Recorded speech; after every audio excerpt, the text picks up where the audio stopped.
969 taon, paparating na ang paghuhusga. Isang tao. Ang taong ito ay nabuhay ng mas matagal kaysa sa iba at sa araw ng kanyang kamatayan, bumukas ang langit. At ang mga tubig ay bumalot sa lahat. Isang pagkakataon ba ito? Isang predestinadong kapalaran o isang banal na babala? Ang katahimikan ng Diyos sa kasaysayan bilang isang babala tungkol sa isang mas malaking bagay, malalim. Si Matusalem ay hindi lamang lolo ni Noe. Siya ay isang tanda ng paghuhusga ng Diyos. Ang kanyang buhay ay isang countdown na nakatago sa mga taon, isang tahimik na hula. Naglakad siya sa gitna ng mga tao nang hindi nagsasalita, ngunit ang kanyang pag-iral ay nagsalita ng higit pa kaysa sa kahit anong propeta. At kung sasabihin ko sa iyo ang kanyang kwento, ito ay may kinalaman sa kung ano ang ating nararanasan ngayon. Manatili ka hanggang sa dulo dahil ang aming ihahayag dito ay maaaring baguhin ang iyong pananaw tungkol sa banal na pasensya at ang katapusan ng mga panahon. Huwag kalimutan mag-subscribe, i-activate ang mga notifications at i-share ang video na ito sa isang tao na kailangang maunawaan ang tunay na kahulugan ni Matusalem. Dahil ang kanyang katahimikan ay patuloy na nagsasalita sa atin. Sa mga sinaunang kasulatan, sa gitna ng mga simpleng genealogiya, lumitaw ang isang pangalan na nagdulot ng pagkamakuryos sa mga siglo, si Matusalem. Ang kanyang kwento ay binanggit ng mabilis, halos tulad ng isang anino na dumadaan sa mga kilalang pangalan tulad ni Adan, Noe at Abraham. Gayunpaman, ang kanyang buhay ay may malalim na misteryo na nakakakuha ng atensyon ng mga iskolar at mananampalataya. Siya ay nabuhay ng 969 taon, ang pinakamahabang buhay na naitala. Sino ang taong ito na halos umabot sa milenyo? Ano ang layunin ng kanyang napakahabang pag-iral? At bakit pinayagan ng Diyos na siya ay mabuhay ng mas matagal kaysa sa ibang tao? Si Matusalem ay anak ni Enoke, isa sa mga pinakakakaibang patriarka sa Lumang Tipan. Si Enoke ay isang tao na lumakad kasama ang Diyos at nang siya ay kunin ng Diyos, hindi nakaranas ng pisikal na kamatayan, Genesis 5:24. Ang katotohanan ito ay hindi walang kabuluhan dahil ang espiritual na kapaligiran kung saan lumaki si Matusalem ay malalim na minarkahan ng kabanalan at kalapitan sa Diyos. Ang kanyang ama ay hindi isang karaniwang tao. Siya ay isang tao na sa isang mundong nagiging masama, pinili ang mamuhay na kasama ang lumikha. Tiyak na ito ay humubog sa karakter ni Matusalem. Ang genealogiya sa Genesis 5 ay nagpapakita ng isang sunod-sunod na pangalan na nag-uugnay kay Adan kay Noe, na bumubuo ng isang lahi na nagdadala hindi lamang ng dugo, kundi pati na rin ng karunungan, pananampalataya at espiritual na responsibilidad. Si Matusalem na nasa ikapitong henerasyon ni Adan ay bahagi ng isang pangako ng Diyos at nagdadala ng parehong babala ng kaligtasan.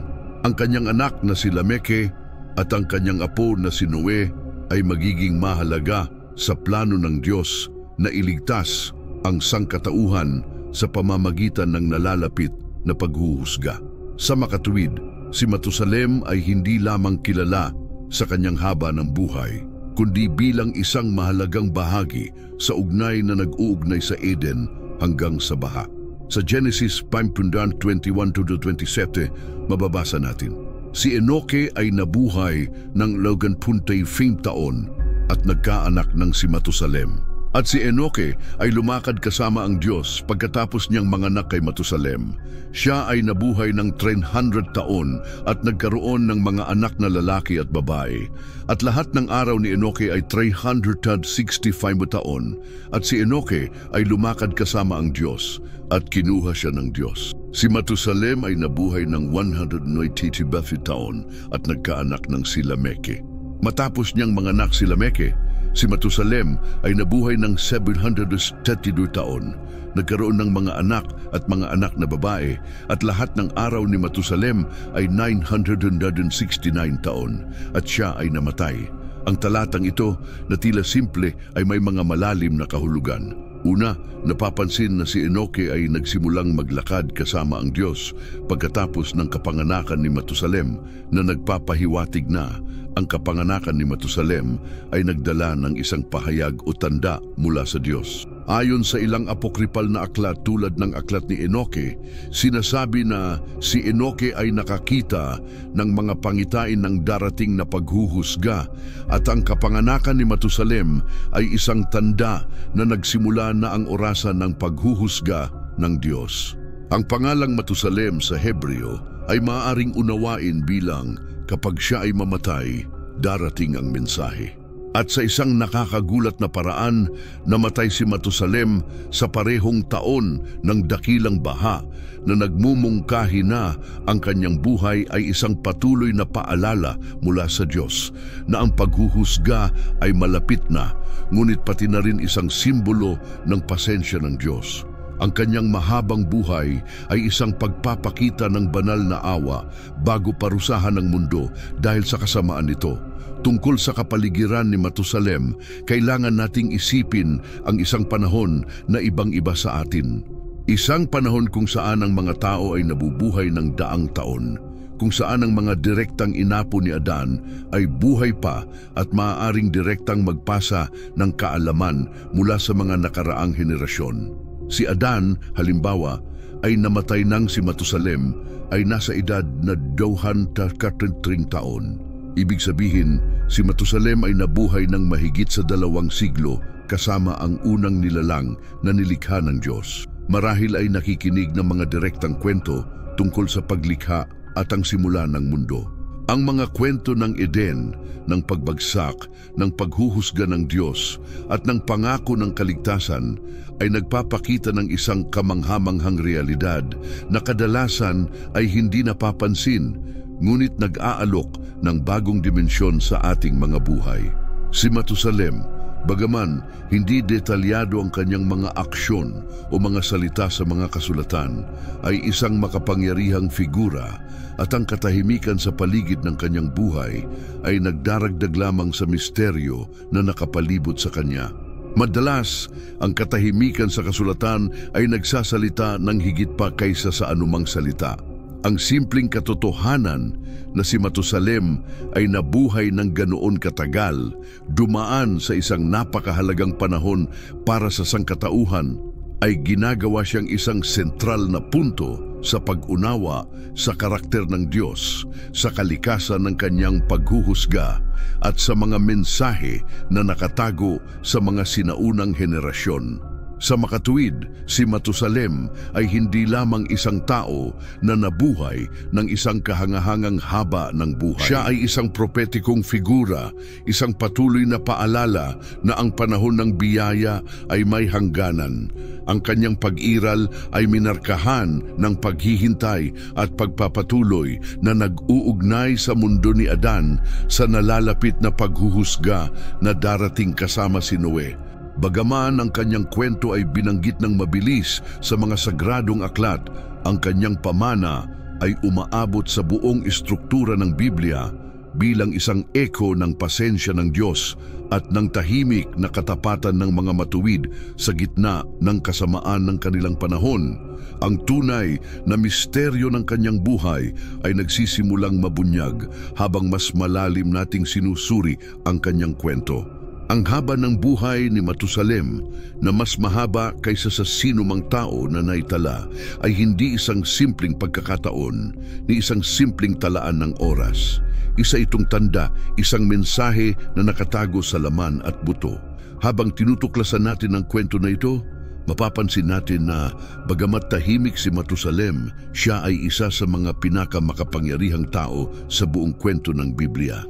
Upang ganap na maunawaan ang kahulugan ng kanyang buhay at ang dahilan ng kanyang hindi pangkaraniwang haba ng buhay, kinakailangang maglakbay pabalik sa panahon kung kailan siya nabuhay, ang mundong antedilubyano o ang mundo bago ang dakilang baha. Ito ay hindi isang primitibong mundo tulad ng iniisip natin ngayon, ni isang disorganisadong o desoladong tanawin. Ito ay isang komplikadong sibilisasyon, makapangyarihan at malalim. Bagamat hiwalay na sa kanilang lumikha, minarkahan ng mga korap na kaluwalhatian ng tao at ng lumalalang espiritual na dilim. Ibinibigay sa atin ng mga kasulatan ang mga pahiwatig tungkol sa moral at sosyal na kondisyon ng sangkatauhan sa panahong iyon. Sa Genesis 6:20, isinasalaysay ang isang nakagigimbal na pangungusap at nakita ng Panginoon na ang kasamaan ng mga tao ay malaki sa lupa at ang lahat ng pagnanasa ng kanilang mga puso ay patuloy na masama. Hindi lamang nito inilalarawan ang panlabas na kasamaan, kundi isang kabuuang kasiraan sa loob kung saan kahit ang mga pinakapayak na kaisipan ay baluktot ng kasamaan. Ito ay isang mundo kung saan ang karahasan ay hindi exception, kundi ang pamantayan, kung saan ang hindi pagkakapantay-pantay ay naitatag at ang moralidad ay pinipigilan ng pagiging makasarili at hindi nasasala ang kasalanan. Gayunpaman, bago tuluyang magpakasasa sa kasamaan, ang mundong antedilubyano ay isang panahon din ng kadakilaan sa maraming aspeto. Ang haba ng buhay ng mga patriarka ay hindi lamang nagbigay daan upang sila ay mabuhay ng daang taon, kundi upang makaipon ng karunungan at kaalaman sa isang lalim na para sa atin ay halos hindi maunawaan. Ang mga lalaki tulad ni Adan, Sete, Enoke, Matusalem at Noe ay hindi lamang mga pastor na naglalakbay. Maraming eskolar ang nagsasabi na sa panahong iyon, maaring ang sangkatauhan ay nakapag-develop ng mga advanced na kaalaman sa agham, arkitektura, agrikultura at maging sa astronomiya. Ang mismong kwento sa Biblia, sa Genesis 4, ay binanggit ang mga inapo ni Cain, sina Jabal, Jubal, Tubal at Cain, bilang mga nagtatag ng iba't ibang mga sining at kasanayan. Ang una ay ang naging magulang ng mga taong naninirahan sa mga tolda at nag-aalaga ng mga hayop. Ang pangalawa naman ang naging magulang ng mga taong may husay sa pagtugtog ng harp at plauta. At ang pangatlo, isang panday na eksperto sa paggawa ng tanso at bakal. Bagamat ito'y mga maiikling nabanggit, ipinapakita nila ang isang nakakamanghang antas ng pag-unlad sa kultura at teknolohiya. Sa madaling salita, hindi lamang natutunan ng mga tao kung paano mabuhay, kundi nagkaroon din sila ng kakayahang lumikha, magtayo at pahusayin ang kanilang kapaligiran. Ang mismong atmosfera ng lupa sa mga panahong iyon ay maaring naiiba. Ibinumungkahi ng ilang mga Kristiyanong siyentista na ang lupa ay napapalibutan ng isang kalangitan, isang layer ng singaw o tubig na nagpapahusay sa klima at nagpoprotekta sa buhay mula sa sinag ng araw. Ang phenomenon na ito ay maaaring nagbigay daan sa mas mataas na inaasahang buhay at isang mas masaganang ekosistema. Sa ganitong ideal na kapaligiran, maaaring nakamit ng sangkatauhan ang isang antas ng pisikal at intelektual na pag-unlad na lampas pa sa ating kaalaman sa kasalukuyan. Ang kakayahan ng kognisyon, alaala at lakas ng katawan ng mga tao sa mga panahong iyon ay maaaring hindi pangkaraniwan higit pa sa ating mga kasalukuyang kakayahan. Gayunpaman, habang ang tao ay nakakamtan ang kapangyarihan at kaalaman, siya ay unti-unting lumalayo mula sa kanyang lumikha. Hindi ginamit ng henerasyong iyon ang kanilang mga kaloob upang luwalhatiin ang Diyos, kundi upang itaas ang kanilang sarili. Sa halip na maghanap ng banal na katotohanan, naglikha sila ng mga idolo gamit ang karunungang natamo nila. Sa halip na mamuhay ng matuwid, pinili nila ang karahasan at dominasyon. Ang kasamaan ay naging bahagi ng kultura at ang rebelyon ay naging pamantayan. Ang pinakapait ay ang pagkatalo na ito ay hindi nangyari sa isang iglap.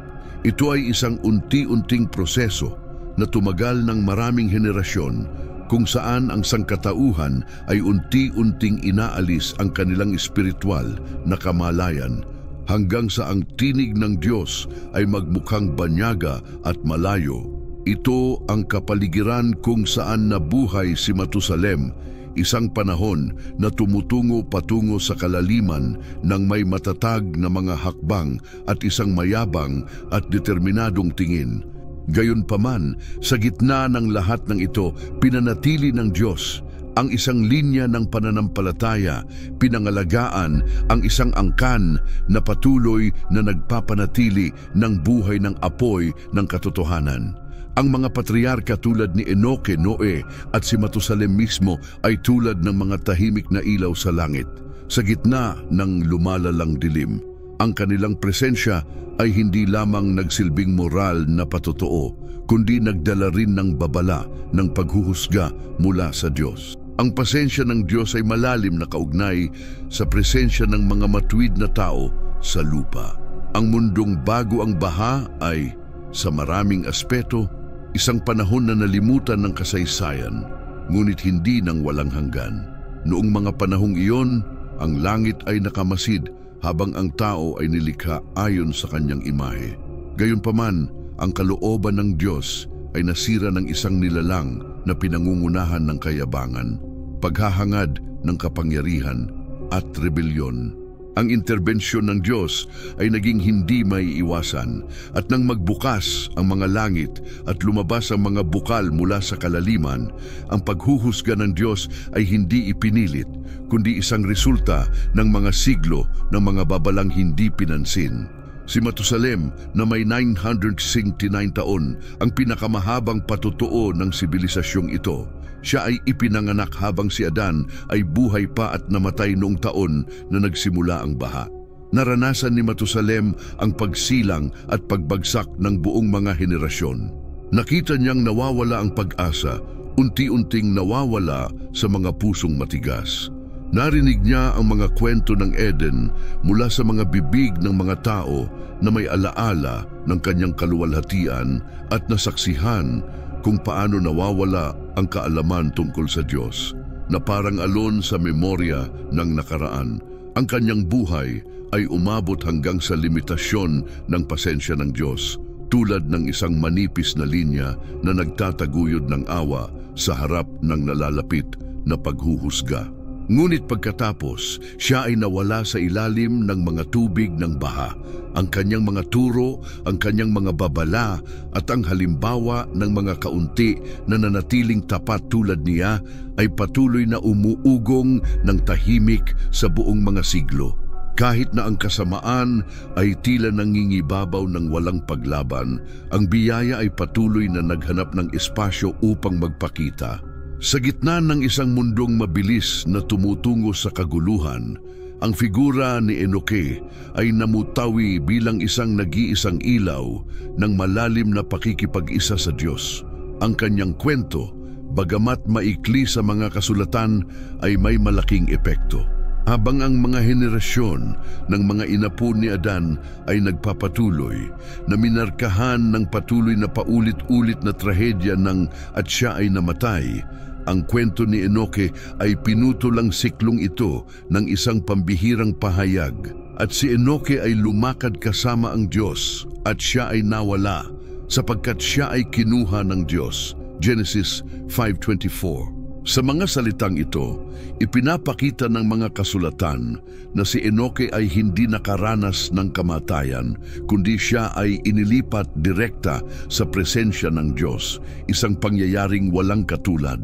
Sino ang taong ito na nagawang magawa ang isang bagay na hindi nagawa ng kahit ang mga pinakamamatwid sa atin?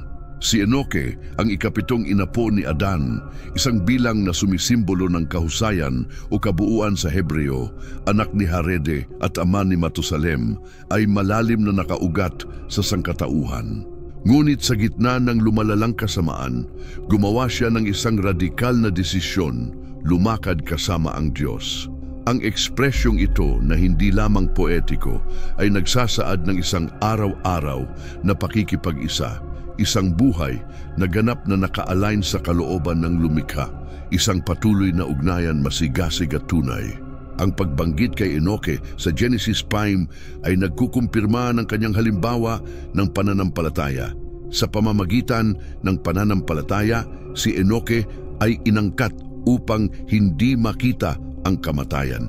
at hindi siya natagpuan sapagkat siya ay inangkat ng Diyos. Bago siya inangkat, siya ay may patotoo na siya ay nakalugod sa Diyos. Ang pag-angkat kay Enoke ay isang gantimpala mula sa Diyos. Hindi pinayagan ng Diyos na maranasan ng katawan ng matuwid na ito ang pagkabulok bilang isang paunang tanda ng tagumpay ng pananampalataya laban sa kamatayan. Si Enoke ay inangkat, binago, nang hindi naranasan ang natural na wakas ng katawan. Ang kanyang kwento ay nagiging isang preview ng mangyayari ilang siglo pagkatapos kay Elias at maging isang propetikong figura ng kung ano ang mangyayari sa pag-angkat ng mga banal sa mga huling araw. Bukod sa pagiging isang matuwid at tahimik na tao, si Enoke din, ayon sa tradisyong extra-biblika, ay isang makapangyarihang propeta, isang tao ng mga pangitain sa langit, mga kamangha-manghang mga pahayag at mga babalang mula sa Diyos. Bagamat hindi iningatan ng kanun ng Biblia ang kanyang mga akda, maraming sinaunang teksto, lalo na ang aklat ni Enoke, ang nag-aangkin sa patriarkang ito ng isang malawak na koleksyon ng mga mensaheng propetiko tungkol sa darating na paghuhusga, ang pagbagsak ng mga rebelde na anghel, ang kapalaran ng mga masasama at ang kaluwalhatian ng mga matuwid. Sa Bagong Tipan, sa Judas 2:14-15, may isang direktang sanggunian sa isa sa mga propesiya ni Enoke. At si Enoke, ang ikapitong mula kay Adan, ay nagpropesiya na nagsasabi, "Narito, ang Panginoon ay dumarating na may libu-libong mga banal upang magparusa laban sa lahat." Ang mga salitang ito ay naglalantad na si Enoke ay hindi lamang lumakad kasama ang Diyos, kundi nagsalita rin sa kanyang pangalan, inaasahan ng mga pangyayaring eskatolohikal na may kamangha-manghang kalinawan. Ayon sa aklat ni Enoke, na malawak na kumalat sa mga Hudyo noong panahon ng intertestamentaryo at nirerespeto ng maraming ama ng iglesia, si Enoke ay tinuruan ng mga anghel at dinala sa mga pangitain upang maglakbay sa kalangitan, obserbahan ang trono ng Diyos at maunawaan ang mga lihim ng universo. Ang mga karanasang ito ay naging pundasyon ng kanyang ministeryong propetiko, isang ministeryo na nagbigay babala tungkol sa malapit na paghuhusga ng Diyos, sanhi ng kasamaan ng tao at ng mga espiritual na nilalang na nahulog. Hindi mahirap isipin ang malalim na epekto na maaaring nagkaroon si Enoke sa buhay ng kanyang anak na si Matusalem. Bagamat hindi tahasang inilarawan ng Biblia ito, malamang na ang pagpapasa ng karunungan, pananampalataya at isang espiritual na kamalayan sa pagitan ng ama at anak ay naging makulay. Hindi lamang inako ni Matusalem ang pangalan ng kanyang ama, kundi pati na rin ang kanyang espiritual na pamana. Siya ay lumaki sa isang tahanan na minarkahan ng presensya ng Diyos, ng mga pangitain sa langit at ng isang direktang ugnayan sa Diyos. Sa ganitong kapaligiran, si Matusalem ay nahubog hindi lamang sa intelektual, kundi pati na rin sa espiritual na aspeto. Kaya lumaki si Matusalem sa ilalim ng liwanag ng isang ama na hindi pinabagsak ng kamatayan. Hindi siya nagmana ng mga templo, lungsod o material na kayamanan, bagkus tumanggap siya ng isang bagay na higit na napakahalaga, ang paghahayag ng nalalapit na paghuhusga, ang responsibilidad na maging isang tanda ng banal na takdang panahon at isang tahimik na misyon na buhay ng higit pang mga taon kaysa sa kahit sino, habang ang mundo ay tuluyang bumabagsak patungo sa isang baha na, bagamat hindi napapansin sa loob ng maraming siglo, ay unti-unting nabubuo sa puso ng isang makatarungan at banal na Diyos. Walang duda, ang mahabang buhay ng mga sinaunang patriarka ay isa sa pinakamalalawak na misteryo sa kasaysayan ng Biblia. Ang mga tauhang tulad ni Adan na nabuhay ng 930 taon, Jared na umabot ng 962 taon, Noe na nanirahan ng 950 taon, at ni Matusalem mismo na umabot ng 969 taon ay naglalahad ng mga bilang na sumasalungat sa modernong pangunawa at sa natural na pananaw sa katawan ng tao. Para sa mambabasang karaniwan nating sanay sa isang haba ng buhay na bihirang lampasan ang 100 taon, ang mga numerong ito ay halos tila mythical. Gayunpaman, inaalok ito ng Biblia bilang mga tunay na makasaysayang pangyayari, hindi bilang simbolismo o eksaherasyon. Paano nga ba posible na ang mga taong ito ay nabuhay ng ganito katagal? Mayroon ngang ilang paliwanag, biblikal, siyentipiko at espiritual na sinusubukang magbigay linaw sa tanong na ito. Sa paglipas ng panahon, lumitaw ang iba't ibang teorya para sagutin ang tanong. Ang isa sa mga pinakadiin dito ay ang teoryang atmosperiko na nagsasabing ang pisikal na kondisyon ng lupa bago ang baha ay lubhang naiiba sa ngayon. Sa teksto ng Genesis 1:7, binanggit ang pagkakaroon ng isang firmamento na naghihiwalay sa tubig sa ibabaw mula sa tubig sa ilalim. Isang ideya na tinatanggap ng ilan bilang isang sapin ng singaw o tubig na bumabalot sa buong planeta.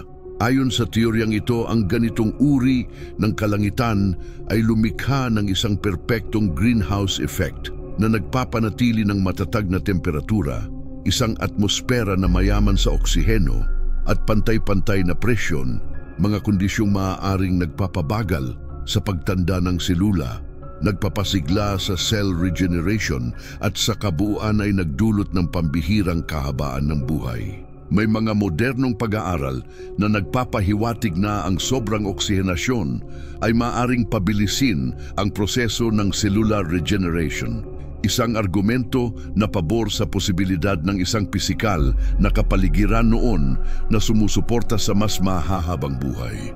Ang isa namang paglapit ay nakatuon sa aspeto ng genetika. Ayon dito, si Adan at Eva na nilikha ng direkta ng Diyos ay marahil dinisenyo na may ganap na genetic code, walang degenerative mutations, walang minanang sakit at hindi apektado ng bigat ng kasalanan na ayon sa Biblia may implikasyon rin sa pisikal na katawan ng tao.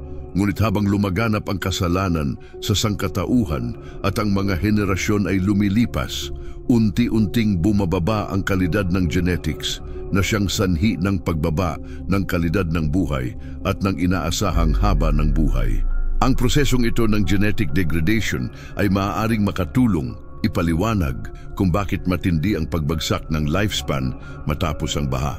Mula sa inaasahang buhay na halos 900 taon para kay Noe, bumaba ito kay Sem, mga 600 taon, pagkatapos kay Arphaxade, 438 taon, hanggang sa 205 taon kay Terah, ama ni Abrao. Noong panahon naman ni Moises, itinakda ng Diyos ang limitasyon sa haba ng buhay ng tao. Ang mga araw ninyo ay magiging 120 taon, Genesis 6:3. Mayroon ding espiritual na pananaw na nagsasabing ang kahabaan ng buhay ng mga patriarka ay hindi basta biolohikal na kaganapan, kundi bahagi ng layunin ng Diyos. Sa panahon bago ang baha, ang sangkatauhan ay nasa espiritual na pagkabata at isang mahabang buhay ang kinakailangan upang maisalin ang kaalaman, maitaguyod ang sagradong mga angkan at mapanatili ang banal na paghahayag. Ang karunungan, tagubilin at mga salaysay ay hindi lamang iniingatan sa mga libro, kundi sa pamamagitan ng mga taong buhay, mga naglalakad na aklatan. Halimbawa, si Adan ay nabuhay ng sapat para maikwento ang kanyang karanasan sa Eden sa siyam na henerasyon. Si Matusalem na nabuhay hanggang sa taon ng baha ay namuhay kasama ni Adan, ginawang tulay ang kanyang buhay sa pagitan ng paglikha at pagbagsak ng sangkatauhan. Ang mga mahabang buhay na ito ay tumulong para mapanatili ang alaala ng unang mga araw ng mundo. Sa isyu naman, kung ang mga edad na ito ay literal o simboliko, marami ang may magkakaibang opinyon. Ang ilang mga kritiko at liberal na tagapagsalin ay itinuturing ang mga bilang-bilang simbolikong pagpapahayag ng kadakilaan, dangal o espiritual na kapangyarihan. Ayon sa kanila, ginamit ng mga sinaunang kultura ang numerolohiya upang i-encode ang mga banal o mitikong konsepto. Gayunpaman, ang pananaw na ito ay nawawalan ng bisa kapag isinasaalang-alang na ang Biblia mismo ay naglahad ng mga edad na ito sa isang malinaw na historikal at genealohikal na konteksto. May mga pangalan, edad at linya ng descent na detalyado at tumpak na nagmumungkahi na ang mga ito ay mga literal na ulat at hindi simbolikal. Dagdag pa rito ang mga ebanghelyo tulad ng kay Lucas 3 curse ay inuulit ang mga genealohiyang ito ng walang pag-aalinlangan na nagpapahiwatig na tinanggap ng mga manunulat ng Biblia ang mga ito bilang mga totoong pangyayari. Sa mga teologo at rabi naman, ang tradisyonal na pananaw ay kadalasang tumatanggap sa mga edad na ito bilang tunay, bagamat may ilang nuance. Ang mga ama ng iglesia tulad ni Agustinio at Origenes ay tinalakay ang espiritual na kahulugan ng mga bilang, ngunit hindi itinanggi ang kanilang pagiging tunay. Ang mga rabbi mula sa tradisyon ng Talmud ay nagdebate sa espiritual na merito ng bawat patriarka, kung paano ang kanilang kahabaan ng buhay ay kaugnay ng kanilang katuwiran at ng papel na ginampanan nila sa plano ng Diyos. May ilang midrashic na teksto na nagsasabing ang kahabaan ng buhay ay bahagi ng orihinal na disenyo ng Diyos para sa sangkatauhan na naputol lamang sa pagpasok ng kasalanan. Sa kabilang banda, may mga arkeolohong natuklasan ang mga sinaunang literatura ng Mesopotamia gaya ng Sumerian royal lists na kabuuan ding nagsasabing ang mga hari bago ang baha ay nabuhay ng libu-libong taon.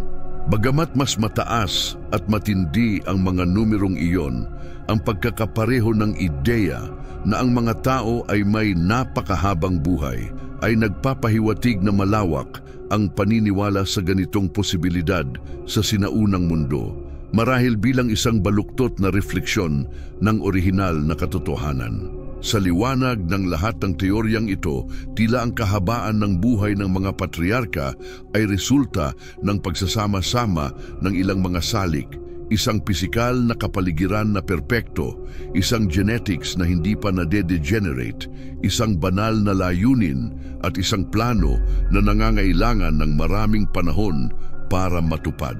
Si Matusalem, ang pinakamatagal na nabuhay sa lahat, ay kumakatawan sa rurok ng panahong ito. Siya ay tao na namuhay sa pagitan ng perpeksyon ng Eden at ng paghuhusga ng baha, naging saksi sa pasensya ng Diyos at sa dahan-dahang pagbagsak ng sangkatauhan.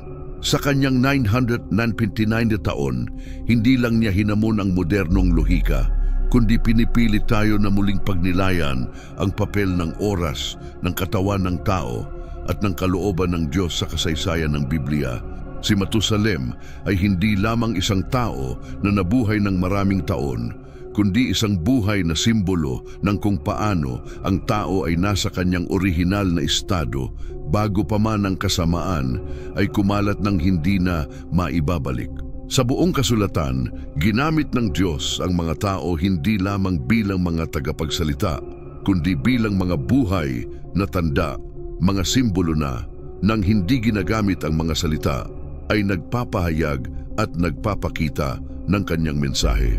Mukhang ganito ang kaso ni Matusalem, isang patriarka na ang buhay ay tumagal ng higit pa sa kahit sino pang tao, ngunit ang kanyang kwento ay nanatiling tahimik sa mga teksto, itinabi sa gilid ng kolektibong alaala. Gayunpaman, sa likod ng kanyang tila anonimidad, ang kanyang pag-iral ay nagtatago ng isang malalim na mensahe na nagsisiwalat ng isang mahalagang katotohanan, ang kalapitan ng paghuhusga ng Diyos at ang kahulugan ng kanyang pangalan. Ito ang unang aspeto na nagpapahintulot sa atin na maunawaan ng propetikong dimensyon ng kanyang buhay. Sa Hebreo, ang pangalang Matusalem o Metuselah ay maaaring isalin bilang kapag siya ay mamatay, darating ang paghuhusga. o kapag siya ay mamatay, siya ay ipapadala. Maraming iskolar ang sumasang-ayon na ang gramatikal na estruktura na ito ay hindi aksidente, kundi may malalim na layunin.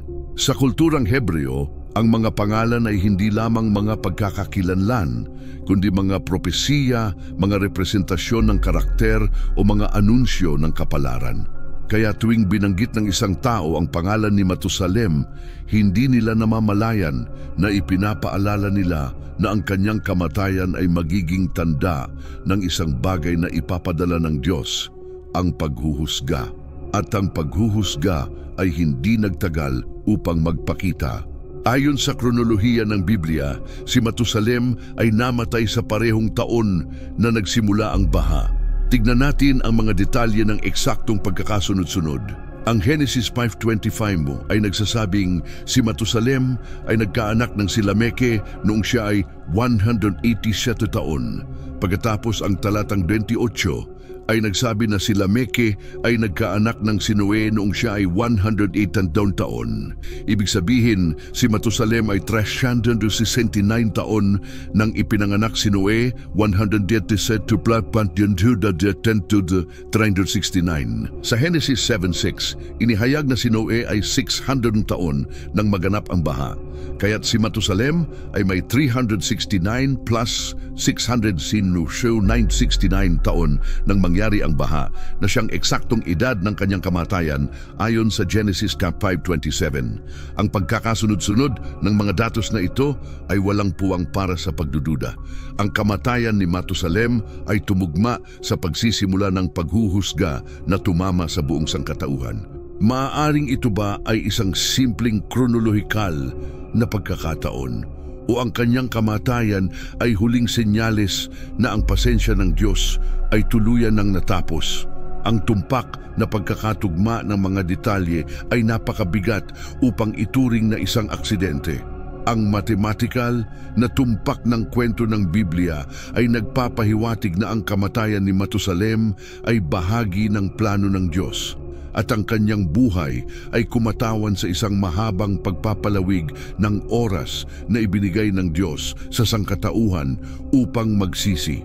Ang kanyang simpleng pag-iral ay naging isang uri ng propetikong orasan, isang tao na ang kahabaan ng buhay ay hindi lamang nagdulot ng pagkabighani, kundi nagsilbing katuparan ng isang walang hanggang layunin, ang ipagpaliban ang paghuhusga hanggang sa huling sandali. Dito ay lumilitaw ang isang malalim at nakakaantig na katotohanan. Ang Diyos, sa kanyang walang katapusang pasensya, ay hindi nagmamadali sa paghahatol. Siya ay naghihintay, nagmamasid at nagpapalawak ng kanyang awa kahit na ang mundo ay tila hindi na nakikinig sa kanya. Ang bawat dagdag na taon ng buhay ni Matusalem ay isang karagdagang pagkakataon para sa sangkatauhan upang magsisi. Bagamat kakaunti lamang ang nakakaalam, ang kamatayan ng matandang lalaking ito ay magsisilbing pagtatapos ng isang panahon, ang huling paghihiwalay ng awa at katarungan. Walang nabanggit na si Matusalem ay nangaral, nagpropesiya ng malakas o gumawa ng mga milagro. Ang kanyang buhay, tahimik at matatag, ay naging isang buhay na patotoo ng pasensya ng Diyos, isang hindi direktang paalala na ang paghuhusga ay darating, at ang pagdating nito ay nakasalalay sa eksaktong sandali ng kanyang kamatayan. Ang bawat araw na nabuhay si Matusalem, ang mundo ay patuloy na umuusad, ngunit nang kisara niya ang kanyang mga mata sa huling pagkakataon, ang mga pinto ng langit ay bumukas, hindi upang magbigay ng pagpapala, kundi upang palayain ang mga tubig ng paghuhusga. Ang papel na ginampanan niyang tahimik na saksi ay hindi nagbawas sa kahalagahan ng kanyang buhay. Sa kabaligtaran, ito ay nagbigay sa kanya ng higit pang kahulugan. Hindi lahat ay tinawag upang mangaral gamit ang mga salita. May mga tao na nagsisaksi gamit ang kanilang pag-iral lamang. Si Matusalem ay isa sa mga taong iyon. Ang kanyang pangalan ay isang senyales, ang kanyang kahabaan ng buhay ay isang babala, at ang kanyang kamatayan ay isang hatol. Hindi natin maiwasang magtanong, kung ang mga tao sa paligid niya ay alam kung ano ang ibig sabihin ng kanyang buhay. Alam kaya ng kanyang mga inapo, kabilang na si Noe, na ang kamatayan ng kanilang lolo ay magmamarka ng pagtatapos ng isang panahon? Alam kaya ni Matusalem na bawat hininga niya ay nagtataguyod ng isang bahagi ng kapalaran ng mundo? Bagamat wala tayong mga tiyak na sagot, ang istruktura ng kwento at simbolismo sa kasulatan ay nagpapahiwatig na ang lalaking ito ay nauunawaan ng espiritual na bigat ng kanyang buhay. Marahil sa kanyang mga huling taon, tinitigan ni Matusalem ang mundo gamit ang mga mata ng isang matandang tao, ngunit may kaalaman na ang kanyang pag-alis ay magiging simula ng isang paparating na sakuna, isang bagay na hindi na maaaring pigilan. Kaya si Matusalem ay pumanaw sa parehong taon ng baha nang hindi kailangan makita ang pagkawasak ng kanyang mga mata. Ang kanyang kamatayan ay naging huling yugto ng isang panahon, isang huling buntong hininga na nagtakda ng hangganan sa isang siklo ng awa at nagbukas ng mga pintuan ng paghuhusga. Ang matanda na nakakita ng mga henerasyong ipinanganak, lumaki at namatay na nakinig sa mga kwento ng paglikha mula sa mga inapo ni Adan ay isinara ang kanyang mga mata upang hindi na muling buksan ang mga ito sa isang mundong papalubog na sa tubig. Ang buhay ni Matusalem ay nagpapaalala sa atin na ang katahimikan ay may mensahe, na ang mga taon ay nagpapangaral din, at may mga tao na nang hindi binibigkas ang kahit isang salita ay nagdadala sa kanilang mga sarili ng isang kumpletong mensaheng banal. Ang kanyang kahabaan ng buhay ay hindi isang pribilehiyo ng walang layunin, kundi isang instrumento ng babala, isang pagninrefleksyon ng awa ng Diyos, at isang buhay na countdown para sa isang henerasyong hindi pinansin ang mga senyales hanggang sa huli ng huli na. Sa unang tingin, ang buhay ni Matusalem na tumagal ng matagal ay maaaring magmukhang isang simpleng kakaibang pangyayari sa malaking panorama ng Biblia. Ngunit sa pagsusuri ng mas malalim sa espiritual, genealogical at propetikong konteksto nito, malinaw na ang kanyang haba ng buhay ay hindi isang aksidente.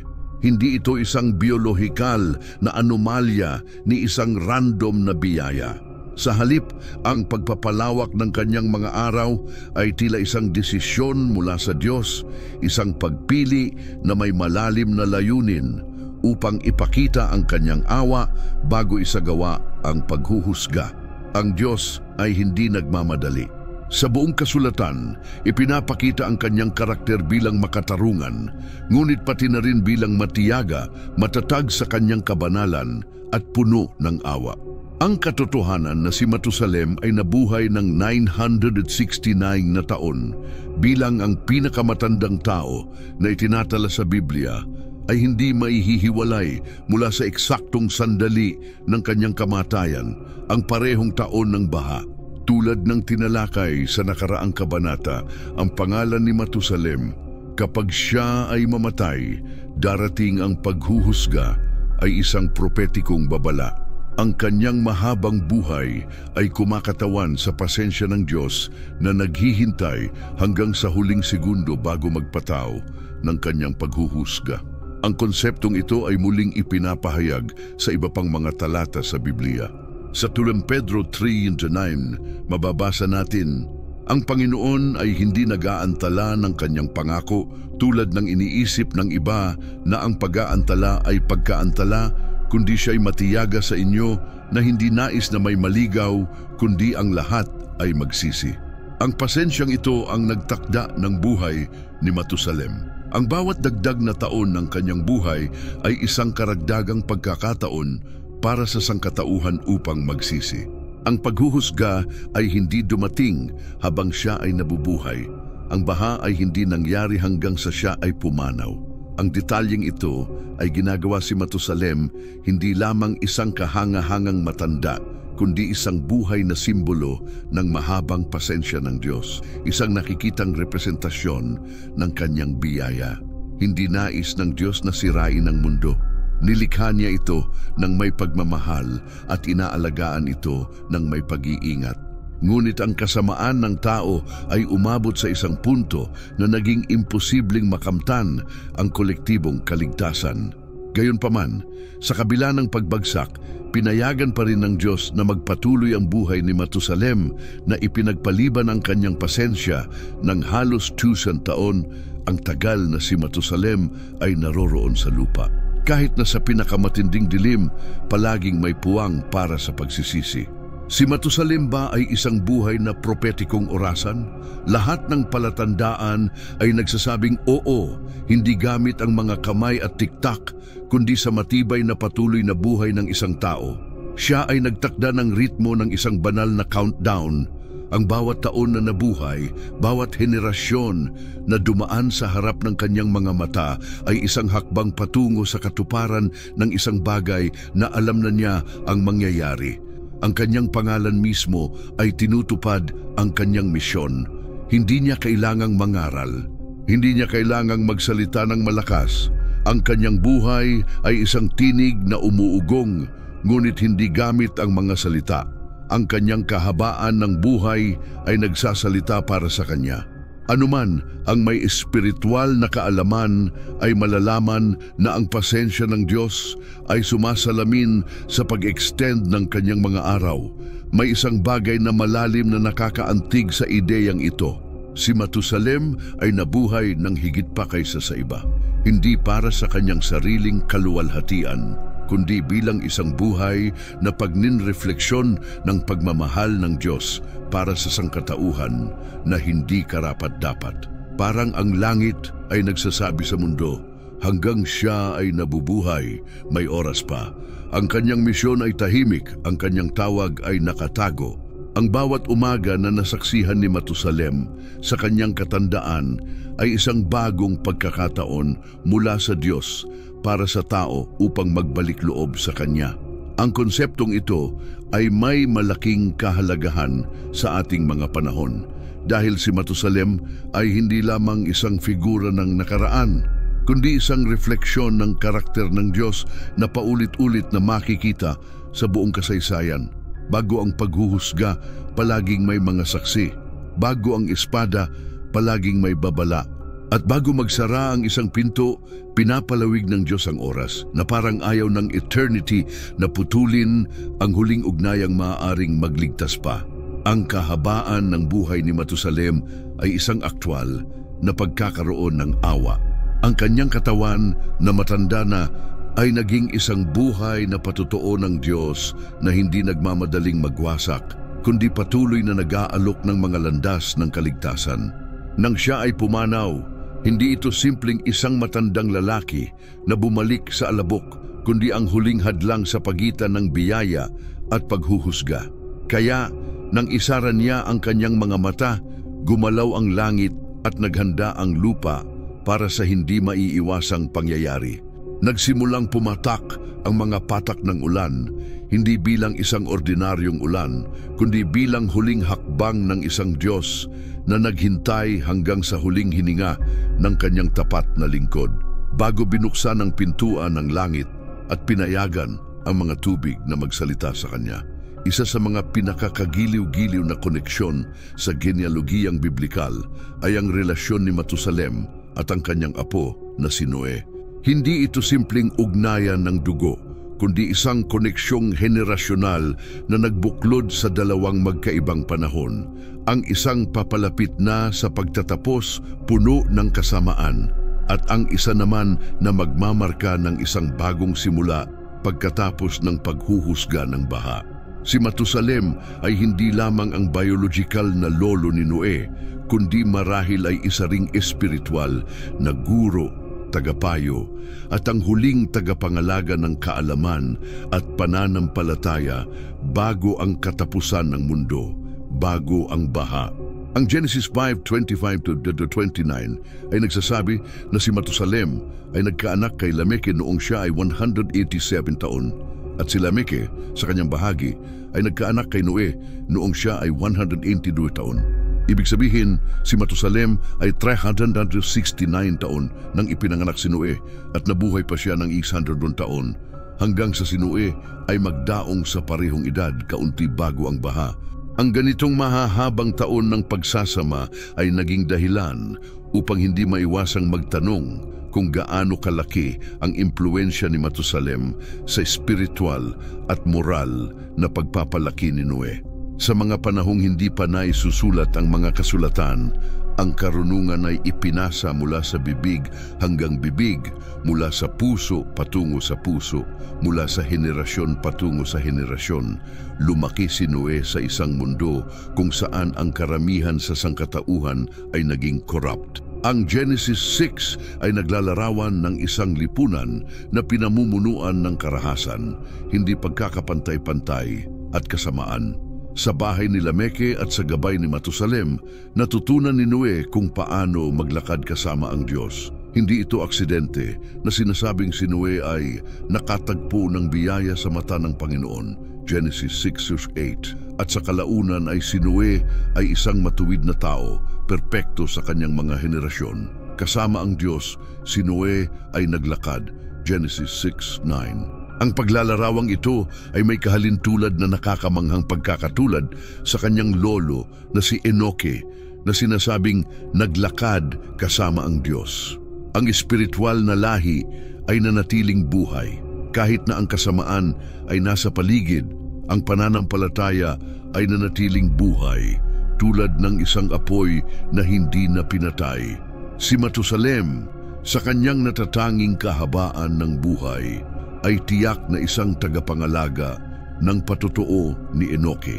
Marahil, siya ay nakinig mula sa kanyang ama ng mga celestial na pahayag, mga babala tungkol sa darating na paghuhusga, mga pangitain ng mga nahulog na anghel at ang kapalaran ng mga makasalanan.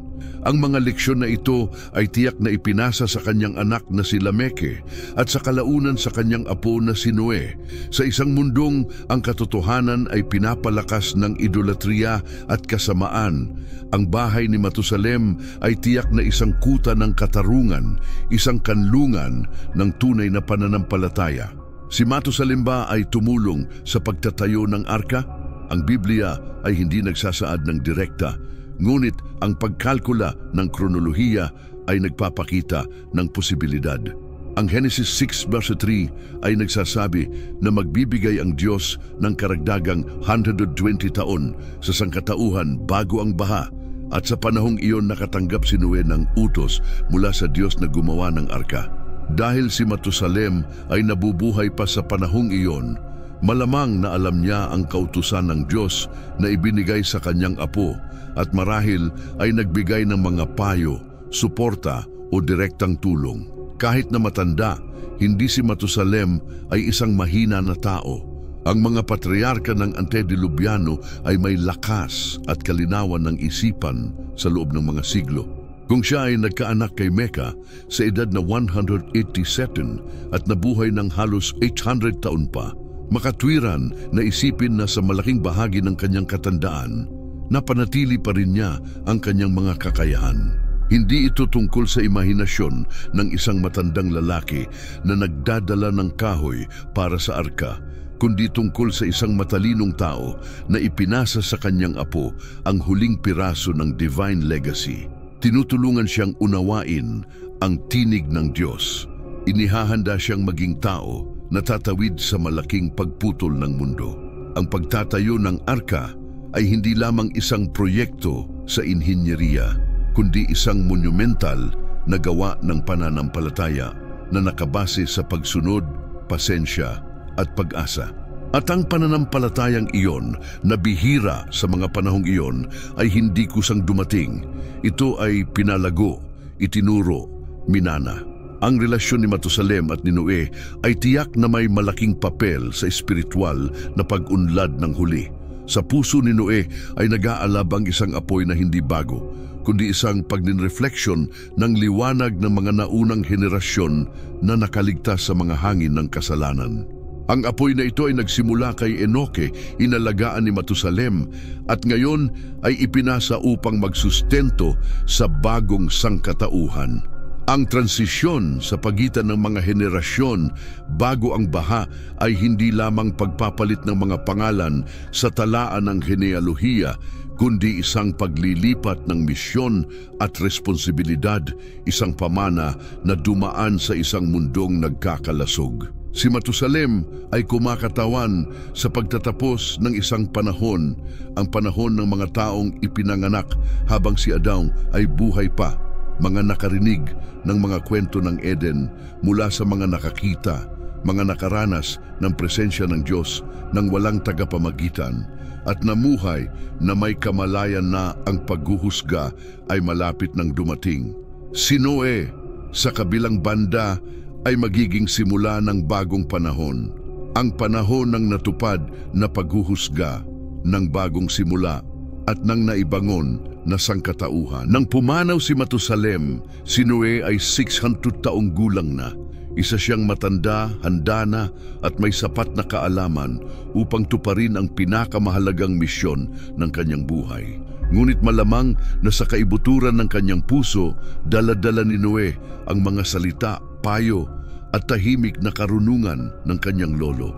Minsan, ang mga pinakamahalagang tao ay hindi ang mga gumawa ng dakilang gawa, kundi ang mga may tapat na buhay na nagtatanim ng mga binhi na ang iba ay magpapalago.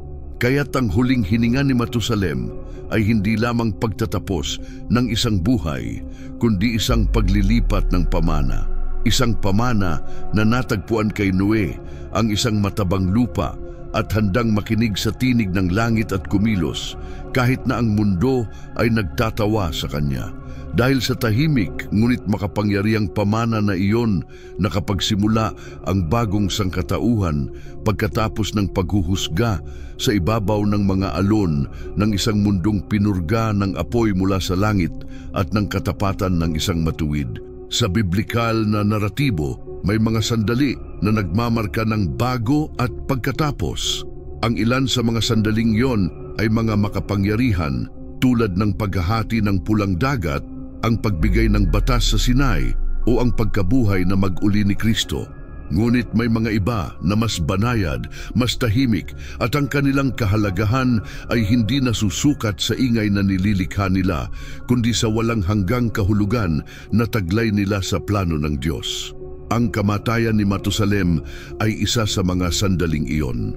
Bagamat hindi nakatanggap ng malaking talata o detalyadong paglalarawan, ang kanyang kamatayan ay nagtakda ng pagtatapos ng isang buong panahon ng kasaysayan ng tao. Ayon sa kronolohiya ng Biblia, pumanaw si Matusalem sa parehong taon na nagsimula ang baha. Bagamat teknikal, ang detalyeng ito ay may napakabigat na simbolikong at espiritual na kahulugan. Tulad ng nakita natin kanina, ang Genesis ay nagbibigay sa atin ng tumpak na genealohiya. Si Matusalem ay nagkaanak kay Lameke sa edad na 187, Genesis 5:25, at si Lameke ay nagkaanak kay Noe sa edad na 180, Genesis 5:28-29. Ibig sabihin si Matusalem ay 369 taon nang ipinanganak si Noe, at ayon sa Genesis 7:26, si Noe ay 600 taon nang dumating ang baha. Kaya 369 plus 600, 969 taon, eksaktong edad ng pumanaw si Matusalem, Genesis 5:27. Ang pagkakasunod-sunod ng mga datos na ito ay hindi nag-iiwan ng duda.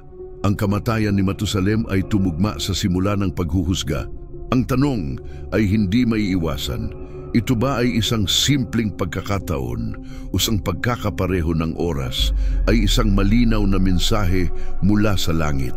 Kapag naunawaan natin ang propetikong kahulugan ng kanyang pangalan, kapag siya ay mamatay, darating ang paghuhusga.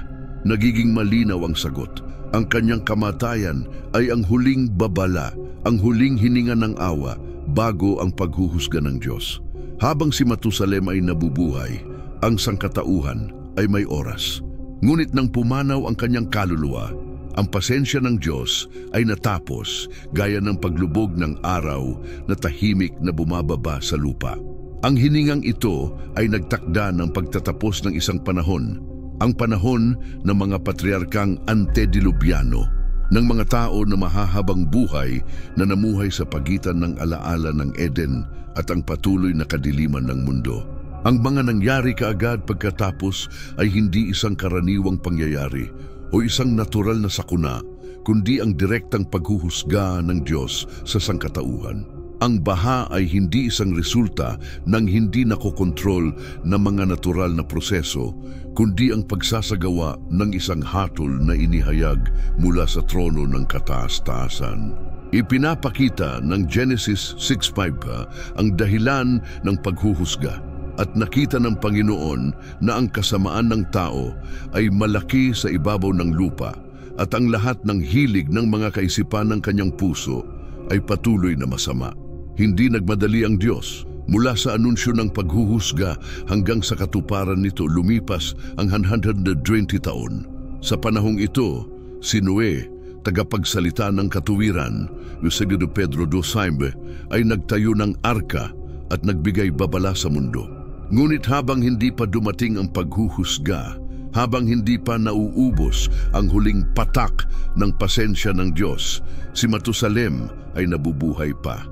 Ang kanyang presensya ay parang isang espiritual na hadlang na nagtaguyod ng biyaya, isang angkla na humahawak sa mga tubig.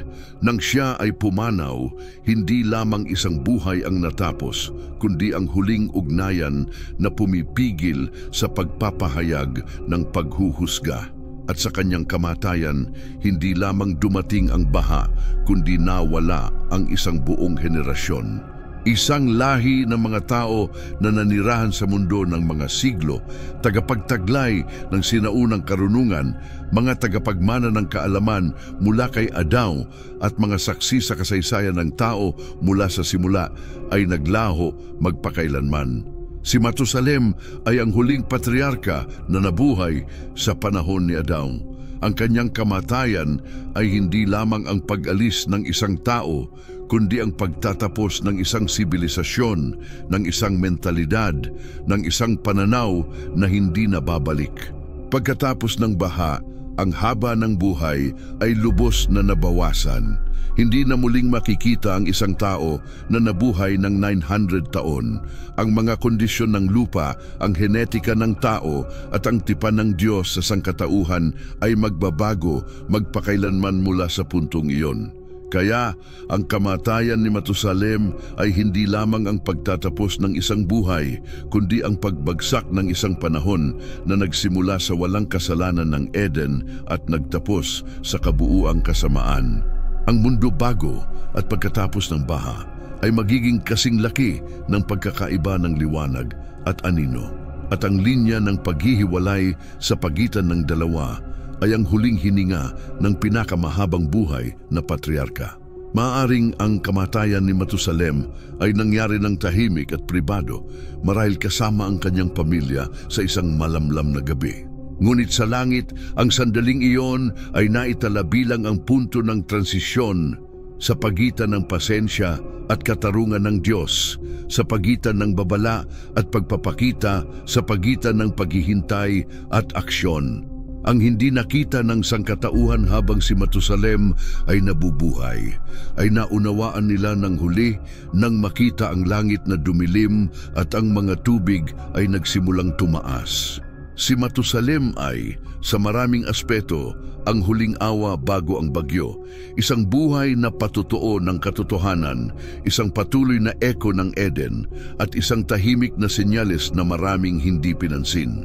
Nang dumating ang pagtatapos ng kanyang buhay, hindi sumagot ang Diyos gamit ang mga salita, kundi gamit ang ulan, gamit ang tubig, gamit ang paghuhusga, at tinapos hindi lamang ang isang henerasyon ng mga tao, kundi isang buong kasaysayan. Bagamat ang Biblia ay binanggit si Matusalem ng maikli, hindi siya nakalimutan ng mga sumunod na henerasyon. Sa kabaligtaran, siya ay pinarangalan, tinalakay at pinalawak ng iba't ibang tradisyong Hudyo, Kristiyano at apokripal na mga teksto, kung saan ang kanyang buhay at pamana ay nagkaroon ng mga bagong dimensyon. Sa mga sinaunang pinagkunan na ito, hindi lang si Matusalem ang itinatampok bilang isang matandang patriarka, kundi bilang isang matalinong tao, matuwid, propetiko, at malalim na konektado sa mga pahayag mula sa kalangitan na natanggap mula sa kanyang amang si Enoke. Sa espiritual na alaala ng mga tao ng Biblia, si Matusalem ay itinuturing hindi lamang bilang isang saksi ng paghuhusga ng Diyos, kundi bilang isang tagapangalaga ng mga banal na misteryo. Isa sa mga akdang malaki ang naging ambag sa pagpapalawak ng larawan kay Matusalem ay ang aklat ni Enoch, isang apokrifong teksto na may malaking impluwensiya sa panitikang Hudyo noong panahong intertestamentaryo. Bagamat hindi ito bahagi ng kanon ng Biblia o ng mga Protestante, ito ay malawakang binasa ng mga Hudyo sa ikalawang templo at ng mga unang Kristiyano. Sa katunayan, ang bagong tipan sa liham ni Judas ay tumutukoy ng diretso sa isang propesya na itinatalaga kay Enoch na nagpapakita na ang mga eko ng tekstong ito ay buhay sa apostolikong tradisyon. Sa aklat ni Enoch, si Matusalem ay lumilitaw bilang isang sentral na figura, lalo na sa mga kabanatang kilala bilang aklat ng mga parabula at aklat ng mga panaginip. Tumanggap siya ng mga pahayag direkta mula sa kanyang ama na bago kinuha ng Diyos ay nag-iwan ng detalyadong mga tagubilin tungkol sa mga mangyayaring hinaharap. Ayon sa kwentong ito, ipinasa ni Enoch kay Matusalem ang mga pangitain tungkol sa huling paghuhukom, ang pagbagsak ng mga anghel, ang kapalaran ng mga matuwid at ang pagdating ng Mesyas. Bago kinuha ng Diyos, ipinagkatiwala ni Enoch sa kanyang anak ang misyon ng pagpapasa at pangangalaga ng karunungang ito para sa mga susunod na henerasyon. Kaya si Matusalem, ayon sa mga akdang ito, ang naging unang tao na tumanggap ng malalim na propetikong kaalaman na may mahalagang papel sa pagpapanatili ng mga banal na misteryo. Isa pang mahalagang akda ay ang aklat ng mga Hubileo, isang apokrifo na malawak na ipinamamahagi sa mga Hudyo noong panahon ng ikalawang templo, kung saan binanggit din si Matusalem. Inilarawan siya bilang isang matuwid na tao, matatag sa kanyang pananampalataya at tagapangalaga ng matuwid na lahi. Ayon sa akdang ito, si Matusalem ay nanatiling malayo sa mga kasalanang nagsimulang kumalat sa mga inapo ni Cain at mga anak ng tao. Siya ay isa sa mga responsable sa pagpapanatili ng sagradong kaalaman na ipinasa nina Adan at Enoch. Bukod pa rito, binigyan din ng pansin ng tradisyong rabiniko si Matusalem. Sa mga midrasim, mga koleksyon ng mga komentaryo at aral hinggil sa mga kasulatan, siya ay inilarawan bilang isang tao ng katuwiran at karunungan at sinasabing ipinagpaliban ng Diyos ang baha bilang paggalang sa kanya. Ang ilang midrashim ay nagtuturo na nang pumanaw si Matusalem, nagtakda ang Diyos ng 7 araw ng pagdadalamhati bago ipadala ang mga tubig, kaya't ipinaliwanag ang agwat ng oras sa pagitan ng kanyang kamatayan at ang pagsisimula ng pagbaha na nangyari pa rin sa parehong taon. Ang obserbasyong ito ay nagpapakita na hindi tinitingnan ng mga rabino si Matusalem bilang isang simpleng matandang tao, kundi bilang isang matuwid na tao na ang kamatayan ay napakahalaga kaya't nararapat itong igalang hanggang sa langit mismo, bago ang paghuhukom. Binanggit din si Matusalem sa Talmud, ang pinakamalawak na koleksyon ng karunungang Hudyo sa ilang pagkakataon, halos laging bilang isang simbolo ng pambihirang haba ng buhay. Sa Avodah Zarahim, may isang pagninilay tungkol sa edad ni Matusalem na ikinumpara sa iba pang mga matuwid na tao. Tinutukoy ng ilang mga pantas kung paano ang katuwiran ni Matusalem ay nakatulong sa haba ng kanyang buhay at kung paano siya naging isang modelo ng pagpapala para sa mga namumuhay ng matuwid. Bagamat hindi nagbigay ng maraming detalye ang Talmud tungkol sa kanyang buhay, ang simpleng katotohanan na madalas na binanggit ang kanyang pangalan at itinatangi ito sa haba ng buhay ay nagpapakita ng mataas na paggalang na natamo niya sa pag-iisip ng mga rabino. Sa sinaunang tradisyong Kristiyano, lalo na sa mga isinulat ng mga ama ng apostol at mga apolohista, si Matusalem ay tinitingnan bilang isang saksi ng pasensya ng Diyos. Ang kanyang pangalan at ang kanyang mahabang buhay ay ginamit bilang mga simbolo ng paghihintay bago ang huling paghuhukom, lalo na kapag nakipagtalo ang mga Kristiyano sa mga skeptiko na nagsasabing nakalimutan na ng Diyos ang mundo. Ang ilang mga komentaryo ng patristika ay tinitingnan si Matusalem bilang isang propetikong tauhan ng Ebanghelyo na kumakatawan sa pagpapahaba ng oras na ibinigay ng Diyos upang magsisi ang tao, bagamat ang paghuhukom ay hindi maiiwasan. Ang kanyang ugnayan kay Noe ay tiningnan bilang koneksyon sa pagitan ng lumang paglikha at ang bagong sangkatauhan na kumakatawan sa bautismo bilang paraan ng kaligtasan sa mga panahon ng paghuhukom, 1 Pedro 3:20-21. Sa ilang mga Etiopianong tradisyon, lalo na sa Iglesia Ortodoksa ng Ethiopia, kung saan ang aklat ni Enoch ay itinuturing pa ring kanoniko, si Matusalem ay may mataas na posisyon. Hindi lamang siya itinuturing bilang tumanggap ng mga pahayag, kundi bilang may akda ng mga sinaunang akda na, ayon sa mga pinagmulang ito, ay nawawala sa paglipas ng panahon o napanatili ng mga anghel. Ang ilang mga alamat ay nagsasabi na iniwan ni Matusalem ang mga sulatin tungkol sa mga misteryo ng langit, ang baha at ang pangako ng kaligtasan sa hinaharap na ipapahayag sa tamang panahon.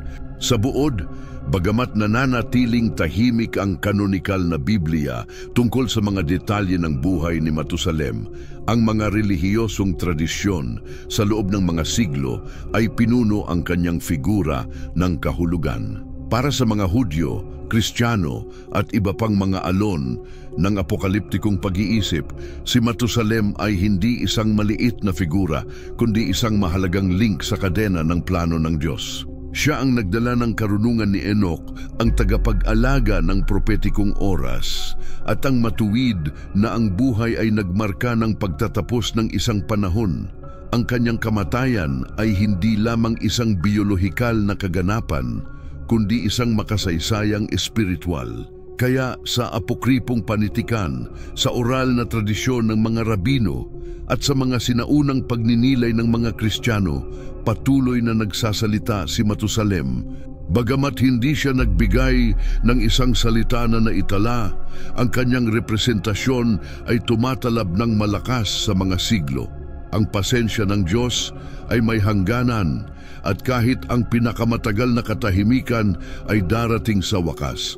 Sa kwentong biblikal, ang mga propeta ay kilala sa kanilang malalakas na tinig, sa kanilang mga panawagan, sa pagsisisi at sa kanilang mga salita na puno ng paghuhukom o pag-asa. Nakipag-usap si Moises ng harapan sa Diyos. Nakita ni Isaias ang mga langit na umiyak si Jeremias sa pagkawasak ng Jerusalem. Ngunit sa figura ni Matusalem, lahat ay tila naiiba. Hindi siya isang tagapagsalita ng publiko at walang mga pangitain o mga talumpati na ipinagkaloob sa kanya. Hindi siya gumawa ng mga milagro o nagbigay ng mga orakulo. Hindi siya nakialam sa mga pagtatalo ng mga hari o humamon sa mga autoridad. Ang kanyang kwento ay ng isang tao na nabuhay at namatay. Gayunpaman, ang tila katahimikan na ito ay nagtatago ng mas malalim na misteryo. At kung ang kanyang propesiya ay hindi salita kundi pag-iral, at kung ang kanyang haba ng buhay ay ang mismong mensahe, ang simpleng katotohanan na nabuhay si Matusalem ng 969 na taon, ang pinakamahabang buhay na naitala, ay may dala ng propetikong kahulugan. Iminumungkahi ng Biblia na ang katatagan ng buhay na ito ay may simbolikong layunin. Kapag ang kanyang pangalan ay isinuri, nagiging malinaw itong pahiwatig. Kapag siya ay namatay, ipadadala. Yang propetikong pormulang ito na nakaukit sa kanyang pagkakakilanlan ay nagpapahiwatig na mula sa kanyang kapanganakan, si Matusalem ay tinatakan bilang isang buhay na simbolo ng darating na paghuhukom. Hindi niya kailangang magsalita Ang kanyang sariling pag-iral ay isang tahimik na saksi. Ang kanyang buhay ay naging orasan ng buhangin ng Diyos. At bawat taon na lumipas ay kumakatawan sa isang tahimik. Ngunit makapangyarihang pahayag na ang Diyos ay naghihintay pa, ngunit hindi maghihintay magpakailanman. Ang ganitong uri ng propesya na hindi lamang ipinapahayag sa mga salita, kundi pati na rin sa mga aksyon, katahimikan at sa mismong presensya ay isang paulit-ulit na tema sa mga kasulatan. Halimbawa, tinawag ang propetang si Hoseas upang magpakasal sa isang babaeng taksil na sumasagisag sa pagtataksil ng Israel sa Diyos. Si Ezekiel ay dumaan sa isang panahon ng katahimikan, nakahiga sa isang bahagi ng kanyang katawan at gumagawa ng mga simbolikong kilos sa harap ng mga tao.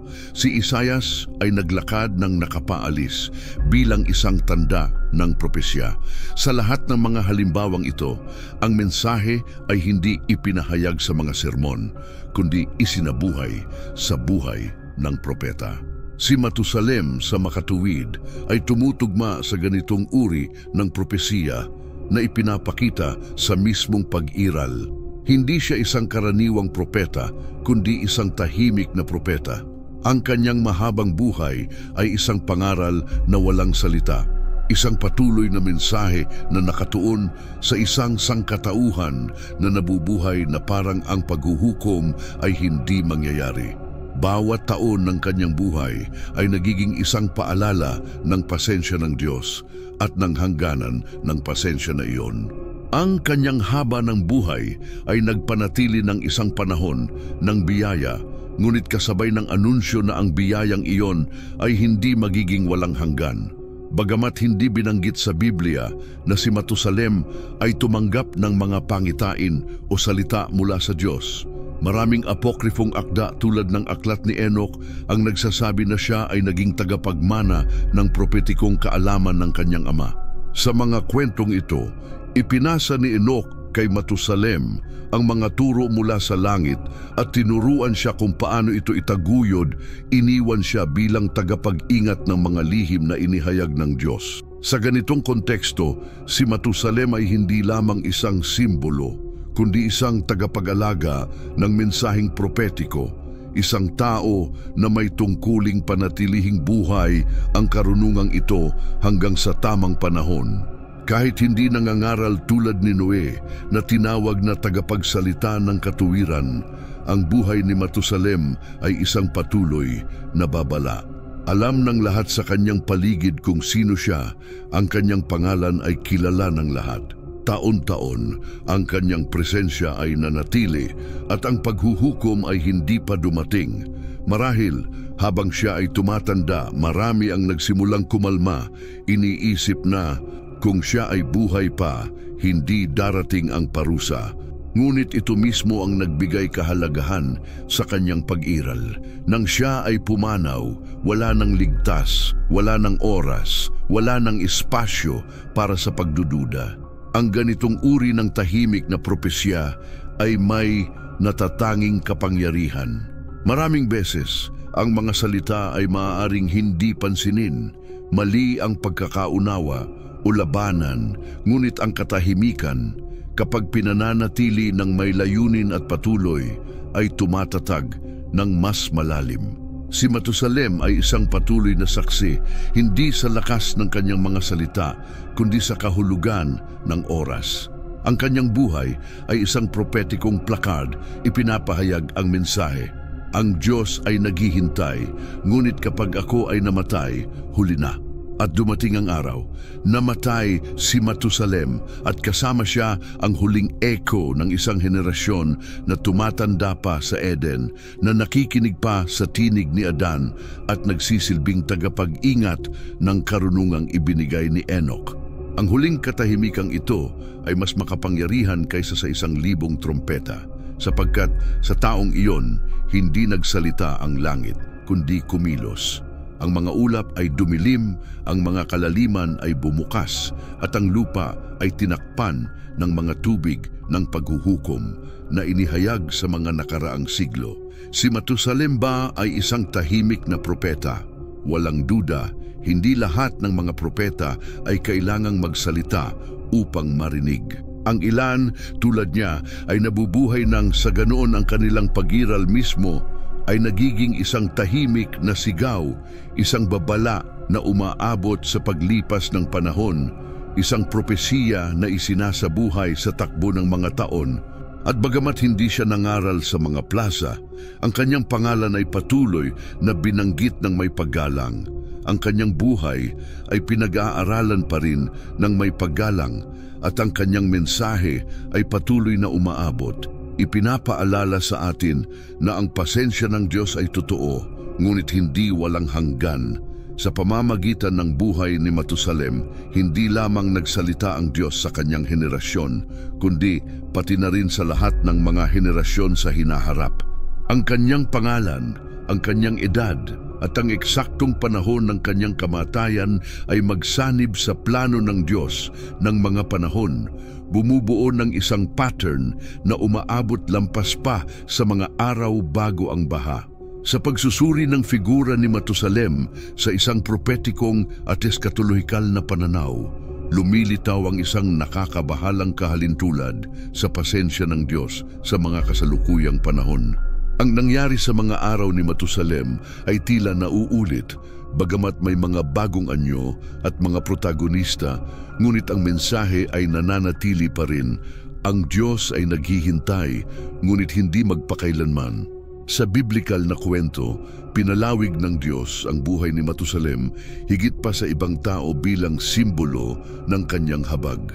Sa halos 1,000 taon, ang sangkatauhan ay namuhay sa ilalim ng anino ng kanyang mahabang buhay. Umaasa sa isang panahon ng biyaya bago dumating ang paghuhukom. Ang pagkaantala ng panahong ito, ang pagpapaliban ng parusa, ay nakakagulat na kahalintulad ng panahon na ating ginagalawan. Ayon sa apostol na si Pedro, ang huling paghuhukom ay inihayag na. Ngunit ang Diyos ay patuloy na ipinagpapaliban ito dahil sa pagnanais na magbago ang sangkatauhan. Ang Panginoon ay hindi nagpapaliban ng kanyang pangako, tulad ng ilang tao na nag-iisip na ito'y pagkaantala, kundi siya'y matiisin sa atin, hindi nais na may mapahamak, kundi na ang lahat ay magsisi. 2 Pedro 3:9. Kaya't si Matusalem ay hindi lamang isang simbolo ng biyaya bago ang baha, kundi kumakatawan din sa kasalukuyang panahon, isang mahabang panahon ng paghihintay kung saan inihayag na ang paghuhukom, ngunit hindi pa ito naisagawa. Ang kanyang buhay ay nagiging isang propetikong imahe para sa kasalukuyan. Isang panahon na pinahaba ng pag-ibig ng Diyos, isang panahon kung saan ang sangkatauhan ay may pagkakataon pang magbalik loob sa Kanya bago matupad ang hatol. Katulad ng mga araw ni Matusalem at Noe, ang sangkatauhan ngayon ay namumuhay sa ilalim ng isang propetikong babala. Sinasabi ng mga kasulatan na darating ang araw ng huling paghuhukom, babalik si Kristo at ang lupa ay lilinisin. Ngunit ang araw na iyon ay hindi pa dumating. Ang mga henerasyon ay ipinanganak at namamatay sa isang espasyo ng biyaya, madalas na hindi nila nakikita na ang bawat araw na lumilipas ay isang pagpapalawak ng biyayang ipinagkaloob ng Diyos, isang bagong pagkakataon upang magbago, magising at magkasundo sa Diyos. Ang buhay ni Matusalem ay nagpapaalala sa atin na ang biyaya ay may takdang panahon, ngunit hindi walang hanggan. Ang katotohanan na ang paghuhukom ay hindi dumating ay hindi tanda ng kalimutan, kundi ng paghihintay. Ang figura ni Matusalem ay nagpapakilala rin sa atin ng isang mahalagang tanong. Ano ang ginagawa natin sa panahon na ibinibigay sa atin ng Diyos? Si Matusalem ay hindi lamang isang tao na nabuhay ng maraming taon. Siya ay isang tao na ang buhay ay may malalim na layunin sa plano ng Diyos. Ang kanyang mahabang buhay ay may kahulugan. Siya ay tagapag-alaga ng isang henerasyon ng karunungan, isang daluyan ng espiritual na pagpapasa at isang buhay na tanda ng panahon ng biyaya. Ngayon, ang bawat araw na tinatanggap ng sangkatauhan nang hindi dumating ang ipinangako na paghuhukom ay sumasalamin sa kung ano si Matusalem sa kanyang mundo. Isang pagkakataon na dahan-dahang nawawala, ngunit tiyak, ipinapakita rin sa atin ng kwento ni Matusalem na habang siya ay buhay, hindi nagbago ang direksyon ng mundo. Ang kasamaan ay patuloy na lumaganap, ang karahasan ay kumalat, at ang konsensya ng tao ay dahan-dahang natutulog. Sa kabila ng panahong ibinigay, karamihan ay hindi pinansin ang mga babala, at nang siya ay pumanaw, ang pagkakataon ay nawala kasama siya. Ang imahe na ito ay may malalim na propetikong kahulugan. Wala ng mga babala magpakailanman. Ang panahon ng biyayang ating tinatamasa ay mayroon ding katapusan, bagamat hindi natin alam kung kailan ito mangyayari. Ang kamatayan ni Matusalem ay minarkahan ang huling segundo bago dumating ang paghuhukom ng mga tubig. Ang tanong na nananatili ay, ano ang magiging huling babala bago ang paghuhukom ng apoy na inihayag sa mga kasulatan? Ang pinakapangunahing aspeto ng paghahambing na ito ay tila inuulit ang kasaysayan. Ngayon, katulad noong mga araw ni Noe, marami ang nabubuhay na parang walang nangyayari. Kumakain, umiinom, nag-aasawa at tinatangkilik ang mga alalahanin ng mundo nang hindi iniisip ang katapusan. Si Jesus mismo ay nagbigay ng babala. Gaya ng mga araw ni Noe, gayon din ang magiging pagdating ng anak ng tao. Mateos 24:37. Si Matusalem kaya ay nagiging isang salamin na nagre-reflekta sa ating panahon. Tinutulungan tayong mamuhay sa pagpapalawig ng pasensya ng Diyos. Bawat segundo na lumilipas ay isang saksi ng kanyang pagmamahal, ngunit isa rin itong nakatagong babala. Ang kanyang buhay, tahimik at mahaba, ay isang imahe ng Diyos na naghihintay na may nakabukas na mga kamay. Ngunit balang araw, isasara niya ang aklat ng kasaysayan. Ano ang maaari nating matutunan mula sa kanya ngayon? Natutunan natin na ang pasensya ng Diyos ay hindi kapabayaan kundi biyaya. Natutunan natin na ang bawat araw ay isang hindi karapat-dapat na regalo, at ang katotohanan na hindi pa dumating ang paghuhukom ay hindi dapat magpalubog sa atin sa pagkatulog, kundi magising tayo. Natutunan natin na mas mahalaga ang mamuhay ng may layunin kaysa mabuhay ng maraming taon. Ngunit kapag pinagsama ang dalawa, tulad sa kaso ni Matusalem, ang buhay ay nagiging isang buhay na propesiya. Hindi naghayag si Matusalem ng mga talumpati o nag-record ng mga pangitain, ngunit ang buong buhay niya ay isang salita ng Diyos na isinabuhay sa panahon. Ang kanyang figura ay lumalampas sa antigong panahon upang magsalita ng may lakas sa kasalukuyan. Sa isang mundong patuloy na lumalayo mula sa katotohanan, ang kanyang buhay ay nagpapaalala sa atin na hindi nakalimot ang Diyos sa paghuhukom, bagkus ay ipinagpaliban lamang niya ito. At kapag dumating ang araw na iyon, magiging kasing hindi maiiwasan ng mga tubig na bumaha sa lupa pagkatapos ng kanyang kamatayan. Ang misteryo ni Matusalem ay hindi lamang nasa lugar kung saan nakahimlay ang kanyang katawan, kundi pati na rin sa katotohanan na ang kanyang alaala ay nananatiling buhay. Ang kanyang pagkawala ay nagiging isang palaisipan, ang kanyang libingan ay isang anino, ngunit ang kanyang pamana ay patuloy na umuukit sa kasaysayan. Ang Biblia ay hindi nagbigay ng detalyadong impormasyon tungkol sa lugar ng kanyang libing, ni binanggit ang kanyang kamatayan ng may karangyaan. Nagbunsod ito ng iba't ibang interpretasyon sa mga nakaraang siglo. Isang teorya ay nagsasabing namatay si Matusalem bago magsimula ang baha, na nagpapaliwanag ng kanyang pagkawala sa kwento ng arka. Maaring inilibing ang kanyang katawan ng kanyang mga kamag-anak, marahil ng kanyang anak na si Lameke o pati na rin ni Noe, sa isang lugar na malapit ng matupok ng tubig. Isa pang hipotesis ay nagsasabing pumanaw siya sa simula ng baha bago sumik ang mga tubig sa mundo. Ang Talmud at ilang mga komentaryong rabiniko ay nagsasabing bilang paggalang sa matuwid na tao, ipinagkaloob ng Diyos ang 7 araw ng pagdadalamhati sa kamatayan ni Matusalem bago ipinadala ang ulan. Ito ay nagpapalakas ng ideya na ang kanyang kamatayan ay nangyari bago ang kalamidad. Ngunit may mas malalim na tanong pa, bakit walang mga tala tungkol sa kanyang libingan? Hindi katulad ng ibang mga patriarka na ang mga libingan ay binanggit o pinanatili tulad ng yungib ng Macpela kung saan nakahimlay sina Abraham, Isaac at Jacob. Ang libingan ni Matusalem ay nawawala. Ang kalamidad na sumira sa heograpiya ng sinaunang mundo ay maaaring nagdala sa pagkawala ng kanyang libingan. Ang ganap na pagkawasak dulot ng baha ay malamang na nagbura ng anumang bakas ng lugar kung saan siya inilibing. Ang tanging natira ay ang alaala ng kanyang buhay at ang misteryo ng kanyang kamatayan. Ang katotohanan ito ay nagbunga ng mga alamat at haka-haka sa mga nakaraang siglo. Ang ilang apokripong tradisyon ay nagsasabing si Matusalem ay pinanatili sa isang espesyal na paraan ng Diyos marahil inilibing ng mga anghel tulad ng ipinanukala sa kwento ni Moises.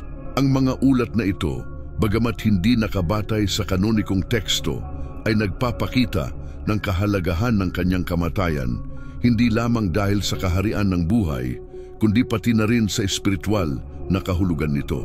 Sa listahan ng mga hari ng mga Sumeryo, may mga pangalan na maaaring kumatawan sa mga biblikal na figura, kabilang na si Matusalem na may mga katangiang katulad sa kanya, tulad ng pagkakaroon ng mahahabang taon at pagiging malapit sa isang malaking baha.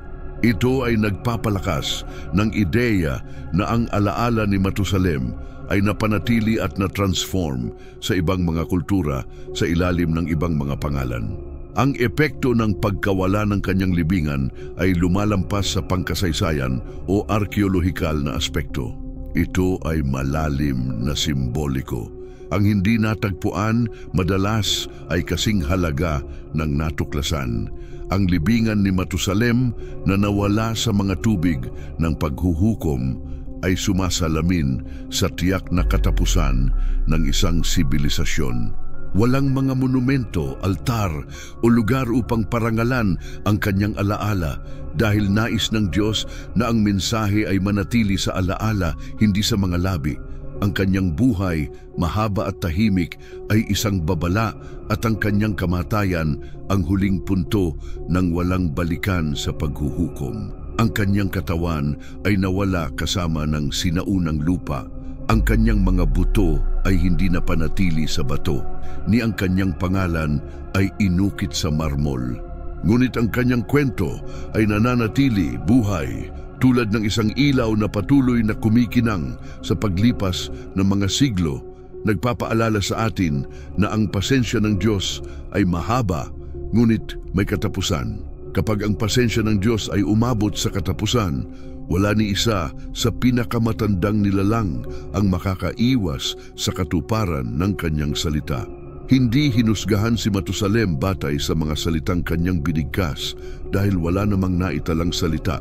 Ni hindi siya hinusgahan batay sa mga malalaking tagumpay na nakikita dahil hindi ito naidokumento. Ang pamana ni Matusalem ay lumalampas sa mga bagay na iyon. Siya ay sinusukat batay sa tagal ng kanyang buhay, sa layunin na tinupad nito, at sa mensahe na iniwan niya na nakaukit sa mismong oras. Ang kanyang buhay ay isang sunod-sunod na babala at pagpapatawad, at ang kanyang kamatayan ang huling tanda na ang pasensya ng Diyos, bagamat malawak, ay may katapusan. Si Matusalem ay isang tao ng kanyang panahon, ngunit pati na rin ng ating panahon.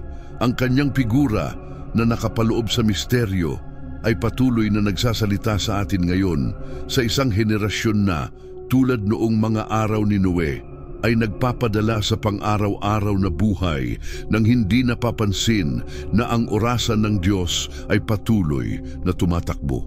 Sa kanyang tahimik na propesiya, pinaalalahanan tayo ni Matusalem na ang bawat araw ay isang pagkakataon at bawat henerasyon ay may oras ng desisyon. Kung ang kwentong ito ay nagbigay sa iyo ng pagkakataon na magmuni-muni, inaanyayahan kita na sumali sa paghahanap ng katotohanan na nakatago sa mga biblikal na kwento. Mag-subscribe upang hindi makaligtaan ang mga susunod na kabanata kung saan patuloy nating tatalakayin ang mga misteryo na itinatago ng Biblia mula pa noong simula. Ibahagi ang iyong mga ideya, tanong o anumang bahagi ng kwentong ito na nakapag-impluensya sa iyo. At ibahagi ang video na ito sa mga naghahanap ding maunawaan ang tunay na kahulugan ng mga kaganapan na nagmarka ng kasaysayan ng sangkatauhan ayon sa salita ng Diyos. Hanggang sa susunod na episode kung saan makikita natin kung paano ang mga katahimikan ay nagsasalita at ang mga propesya ay nagiging buhay.